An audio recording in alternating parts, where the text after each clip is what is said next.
Gorgeous. So, if we haven't met before, my name is Lily, and I'll be sharing with you stuff that I've learned from my background as a yoga therapist and also as a mindfulness meditation teacher.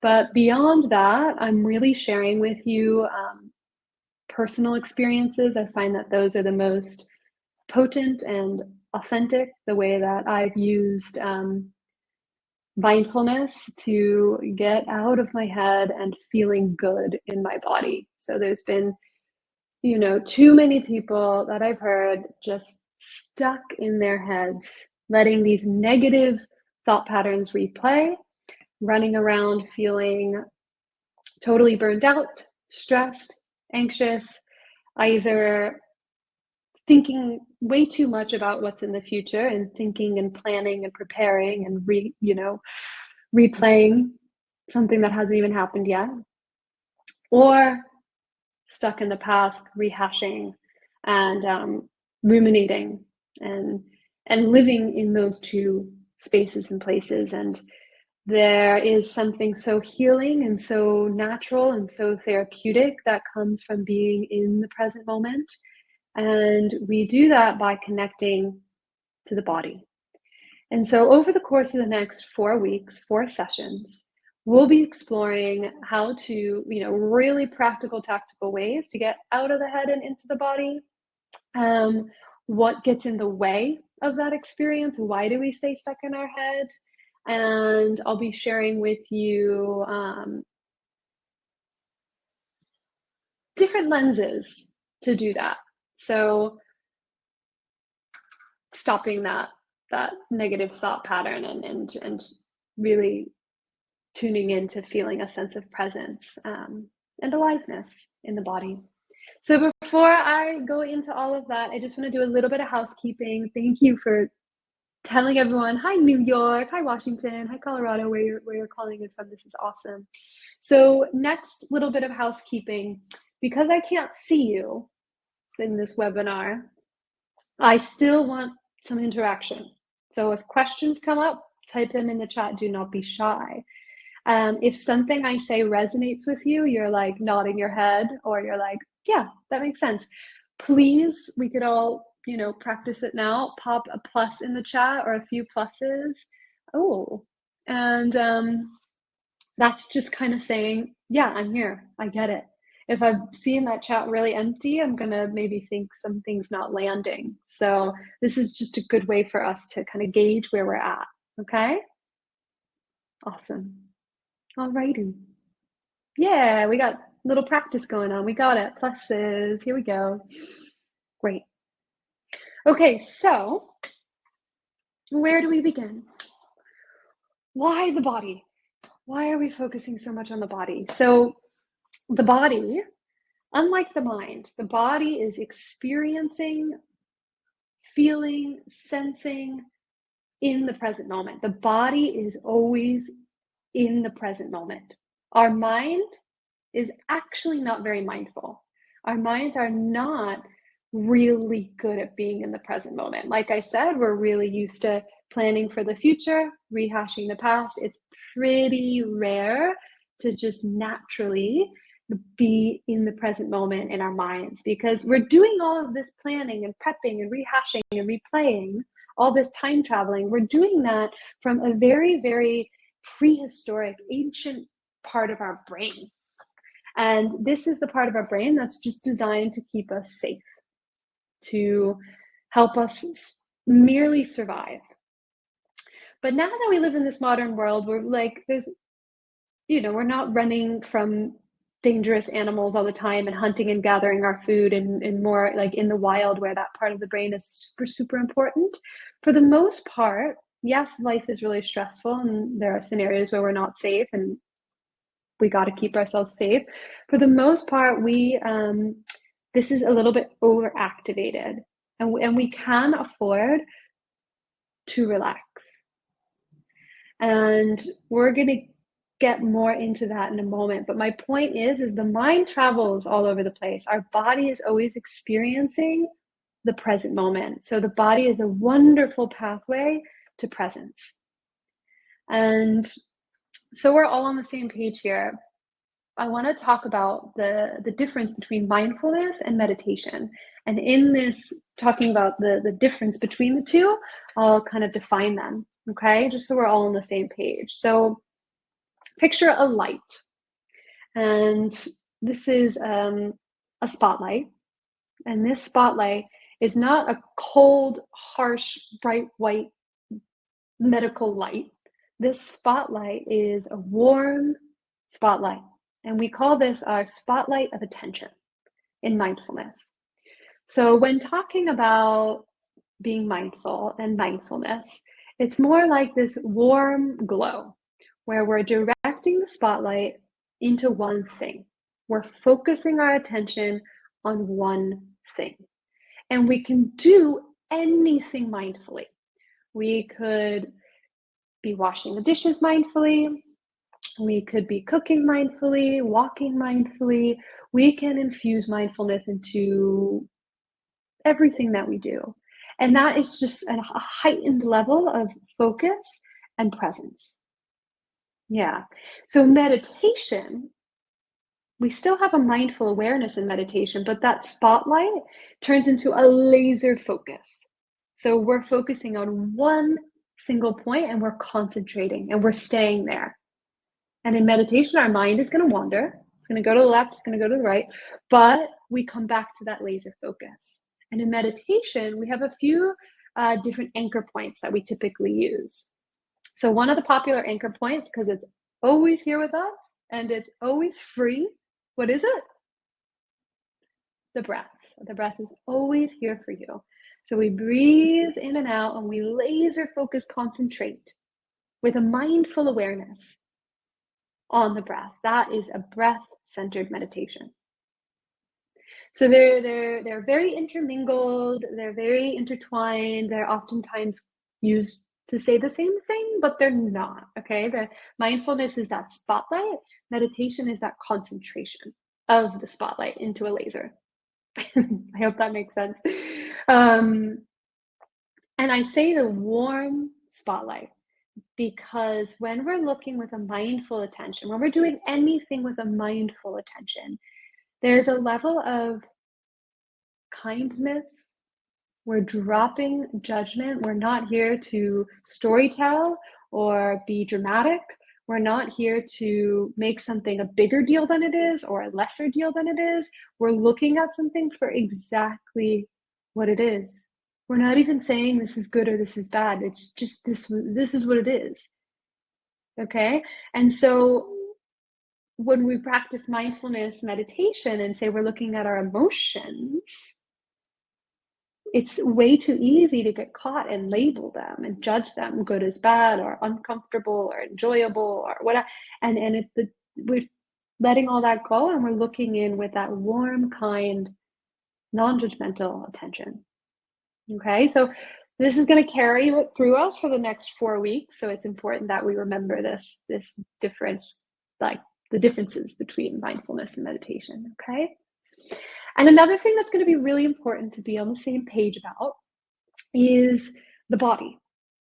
Okay, we all think of the body probably in the same way, but I'm going to have you question that a little bit. So we have two primary layers. There's more layers, but we're not going to get into that today. Two primary layers of the body, and that is the physical body, which is our flesh and our bones and our blood, our hair, and the things that we probably identify as the body, the thing you can touch, material. That's our physical body. The second layer of the body, which is really, really, really important in this work, is the subtle body. And the subtle body is our energetic body. It's where we store our emotions. It's where we experience our vibration, our aliveness. It's very much, we know the body, the physical body and the subtle body, our energetic body are all interconnected. We know the body and the mind are interconnected, but it does help to say that there are layers of the body. So when I say get out of the mind and into the body, I'm not just meaning physical, I'm meaning that subtle level as well. That's super, super important. Okay.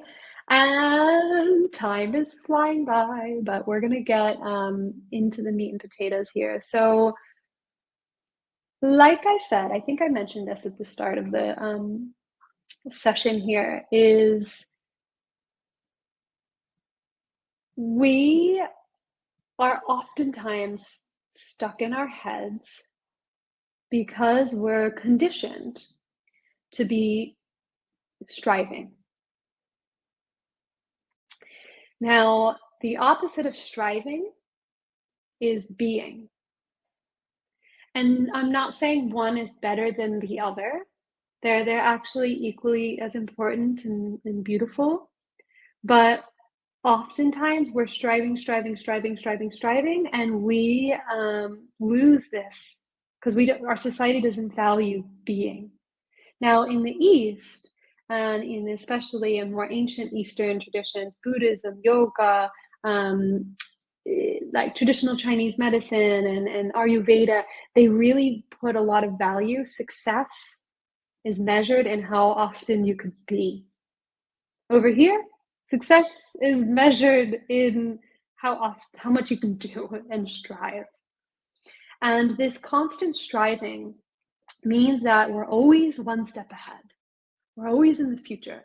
And that means our nervous systems are always buzzing and they're always on. And there's not a lot of rest and relaxation that occurs when we're in the striving mode. And I will say, all healing begins in rest. A calm nervous system is a clear mind. A calm nervous system is presence, is acceptance. If you're wanting to work on more self-acceptance, if you're wanting to up your level of self-care, if you're wanting to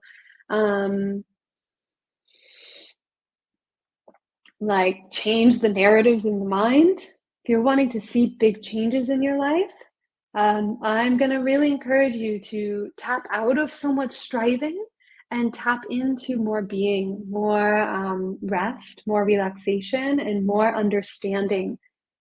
Usually when we peel back the layers, it's the doing less and the being more that creates the most change and the most healing. And I think that's sometimes really hard to hear because it's hard to sit and be when things are uncomfortable. And when we want to see change now, we think striving is going to create the change. But I'm here to tell you, being, because we don't do it as much, is probably where you might need to focus a little bit more. And I don't want to generalize here, but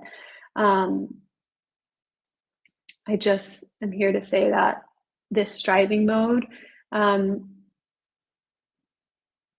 can add a lot of stress and anxiety into our lives. And I know we're going to move into the practice in a couple of minutes, so I'm going to wrap this thought up. But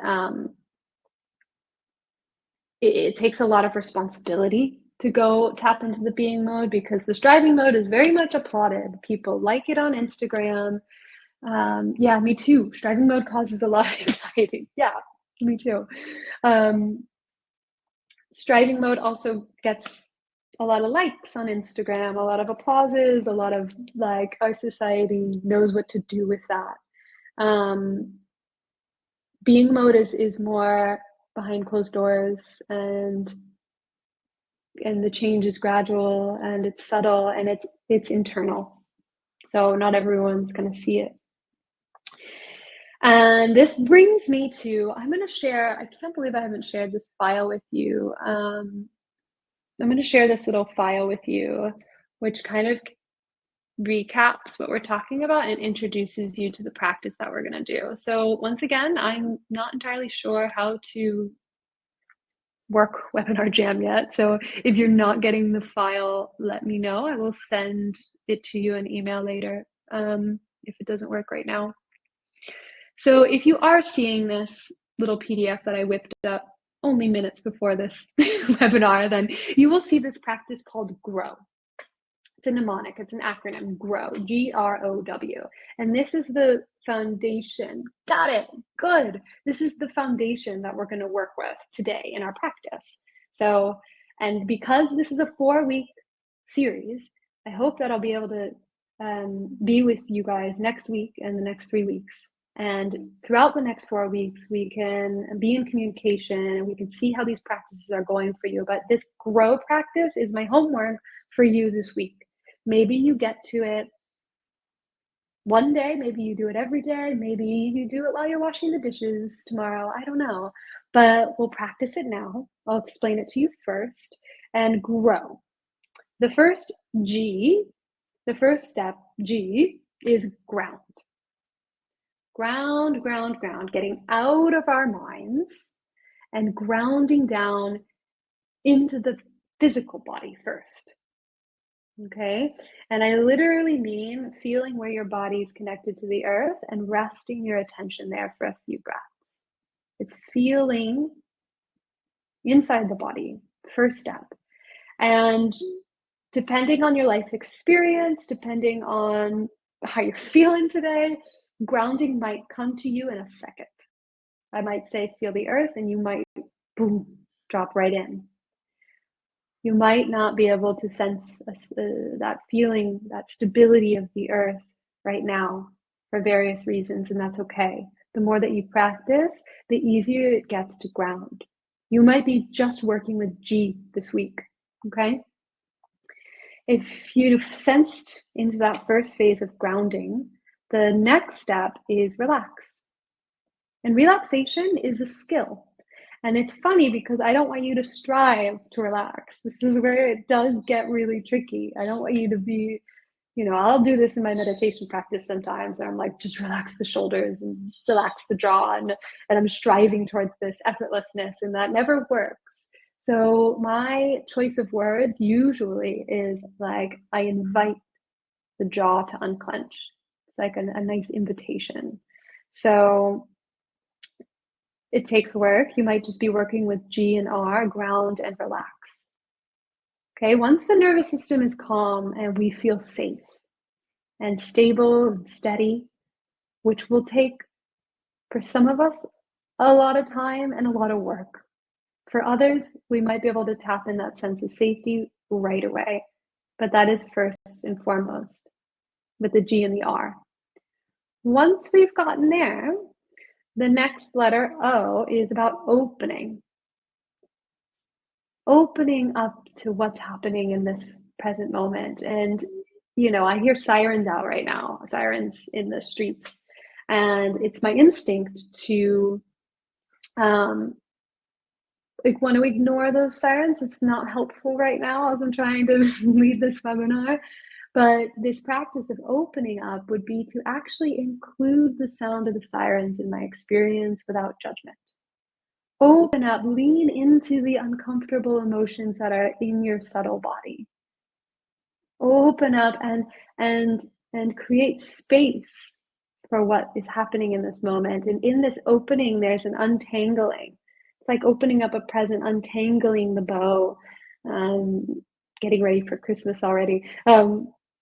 Opening up and untangling. So you might be feeling a tangling in the chest and breathing in and opening up to all that is there. Once again, with that mindful attention, we're not here to judge. We're not even here to fix or do anything. We're just letting everything open and reveal itself. Okay, and then the last is W. And W is wonder, like curiosity. How can you be amazed, be in awe at what's happening right now? It's, sometimes when I'm watching the breath, it's kind of like, this is amazing. My body's doing this without me telling it to. The heartbeat, all the things I can notice. A mindful walk is a beautiful place to experience this curiosity. How is this flower so perfectly striped and pink and white, and what? And this energy of curiosity immediately takes you out of judgment. It immediately takes you out of putting those blinders on and judging and shutting off to the moment and opens you up even more. So anytime you're being judgmental of yourself or of another person, we all do it. Uh, See if you can replace judgment with curiosity in that moment. Question, lean in. Um, there's something, you know, so amazing that can be discovered in any moment if you just open up to it. So, you might not get to the W right away, or might still be working on the grounding, and that's okay. Every day is different.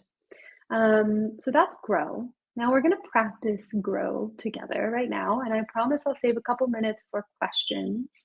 Yeah, curiosity immediately replaces the judgment. Gorgeous. Okay. Lovely. So let's practice. So get comfy, and maybe you're seated like me. Maybe you're choosing to lie down. I don't know. Get comfortable. And rest your hands on the lap and just roll your shoulders a few times.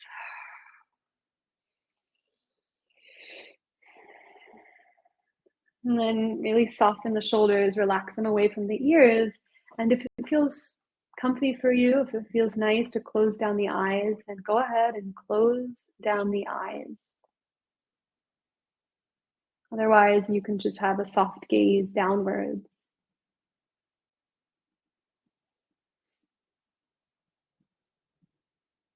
And see if right at the start of this practice, you can just place expectations off to the sides.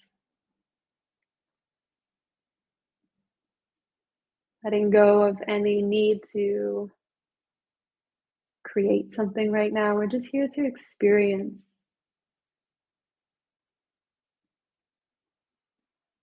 And also, maybe you can place your responsibilities to the side as well. It's only a couple of minutes just to bring your attention into the body and nothing else. Okay? And so right now, we'll start with grounding. Notice all the points of your body that are being supported by the earth right now.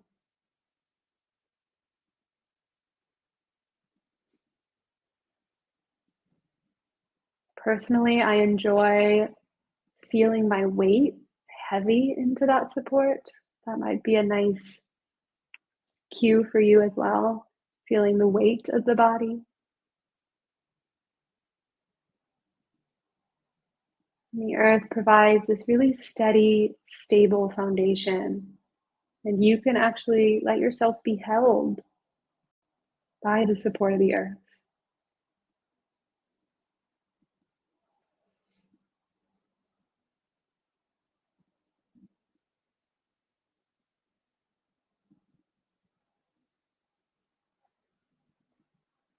And then we'll do a little quick body scan just to encourage a sense of relaxation. So relaxing all the muscles of your face, and that includes your jaw.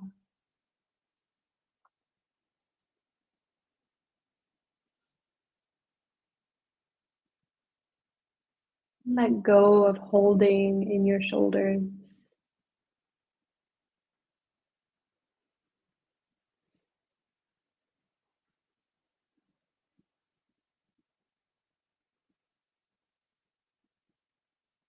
And rest your attention at the chest. And for many of us, we feel a lot of tension in the chest when we're more stressed and anxious. So honoring whatever sensations are there without judgment.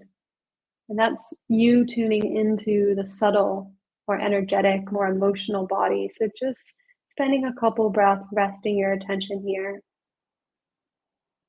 No need to make sense of what's present for you. Just feel into it.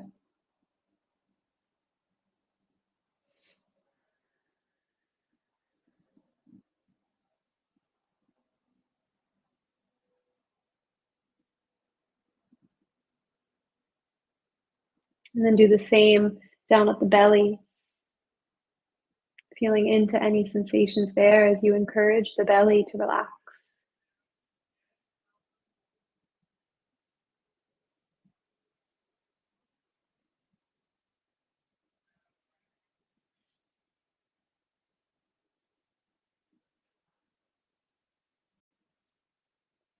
Both arms relaxed.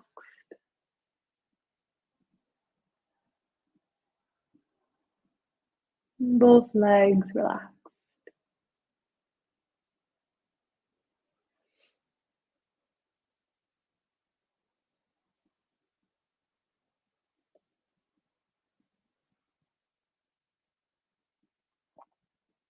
And then open up to this moment a little bit more. If you're turning your back on something, maybe you're having a little um, aversion to something, can you actually just open up, create a little more space for all that's happening in this present moment?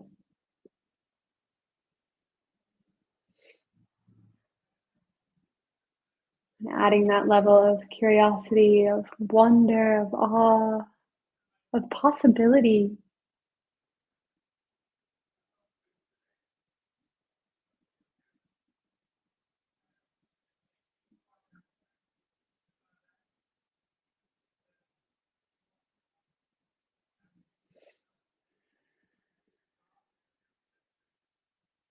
And then bring one hand on the belly and one hand on the heart. And I want you to just deepen your breath as if to guide the breath towards your hands. A full inhale and a full exhale.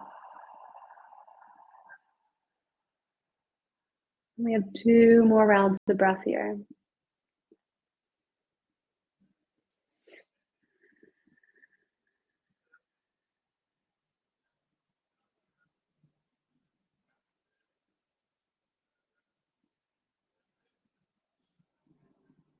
Really nice.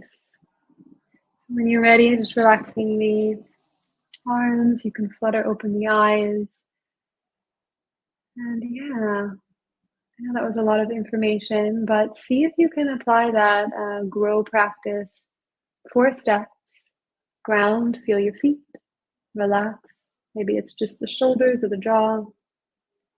Open up and then release judgment, or maybe, yeah, become a little more curious at the very least.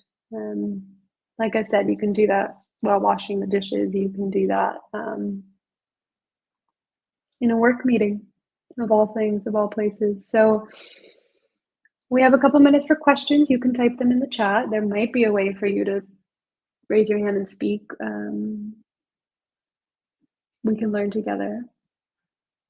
And while I'm waiting for you to type in any questions, I want to offer you, since you're here, a 30-day free trial to my Substack. I think this should send the offer. Let's see. So I'm new to this world of Substack, but I'm going to use that as a place to post more exclusive content, to do more video work, to do some of my exclusive podcast episodes, and I have a chat, so any of the like paid subscribers can be on the chat and we can chat. So this is just 30 days free to try it out, and then if you like it, you can remain in the club. If you don't like it, that's no problem at all. You can just be a free subscriber, which is still, you get access to like newsletters and blog posts. So if you're familiar with this world of Substack and you've got advice for me, I'm all ears. I'm still learning, but I thought this would be a nice little offer. And if you are watching the recording, I will send you this offer in your email, in your inbox. So keep your eyes peeled. And let's see, I would love to share and post the thing you said about striving. Of course, Kylie. Yes. Share the love. What time of day, during what task do you find practicing grow to be beneficial to me? Okay, great. So I love doing this first thing in the morning, because when we wake up, our stress levels, kind of our cortisol levels go up, because it's our body saying, get up, get ready for the day. And I certainly feel that rush, and I can easily get going with my day from that mode of striving. Let's go, kind of stressful, go, go, go. And that's me. I don't know. Maybe you're real zen in the morning, but I've got to do my morning practice to ground down. And yeah, if you got to run, thank you for coming. I'll see you next week. But I love doing this right in the morning because it just grounds my energy. And then I love to do a little bit of writing. And so I can ground my energy and open up to possibility and wonder and curiosity. And then I can write and that's that is my favorite part of the day. And that's probably why I have this podcast called The Morning Ritual, because my morning rituals are everything to me. I love them and I love sharing them. So thank you for that question. As the day goes on, I try to infuse that into little moments when I feel like I'm being closed-minded or I'm feeling stressed or anxious. I like to get to that practice. So yeah, hope that answers your question. So good to see you guys. Do you find that being a person who wants to make a career in life is a problem if you want to be more? No, like I said, striving and being, there's not one that's better. It's just we have to balance it. And our society really values striving. And so we got to work at the being, is what I'm kind of saying. And the more that you carve out time to be, the more that when you are working and you're pushing towards your career and you're striving, you're actually going to have more aligned energy. You're going to have more to give when you're striving because you've charged the batteries. So totally, I'm trying to build a career in life. I'm trying to strive. Look, I'm putting on this webinar for you guys. I'm working hard. I'm striving. And at the same time, if I don't take these moments to be, then I'll have nothing to give you. I will be so depleted. So it's more about balancing it out. And then at the same time, if you can meld the two and be mindful as you're striving, then you're in this flow and in this energy of life. So no, it's not a problem at all. It's amazing, Eugenia. It's great. But I can sense, there can be a little battle between the two when you feel the pressure to do stuff. And then you're like, oh, I'll go relax for an hour. It can be met with resistance. Do all that you can to release that resistance and honor what you got to do. And only you know what you have to do. Okay. My evening practice. Yeah, my evening practice is usually like a warm bath and it's called Abhyanga. If you know Ayurveda, Abhyanga is like an oil massage. So I'll just go through, it's more touch, it's more writing. I sometimes do a yoga nidra, which is yogic sleep to prepare my mind for deep sleep. As the day goes on, I loosen up the rituals a bit, but it's usually something more in the physical body and less about the mind. Just because my mind's not as busy in the evening. I know that I stay physically busy to stay out of my mind, not think or feel. So I need this. Yeah. Thank you. I have to jump out. I know it's time. Thank you for grow. Thank you guys for coming. Thank you. Thank you. And beautiful. I'll see you next Wednesday. Okay. Ciao, ciao.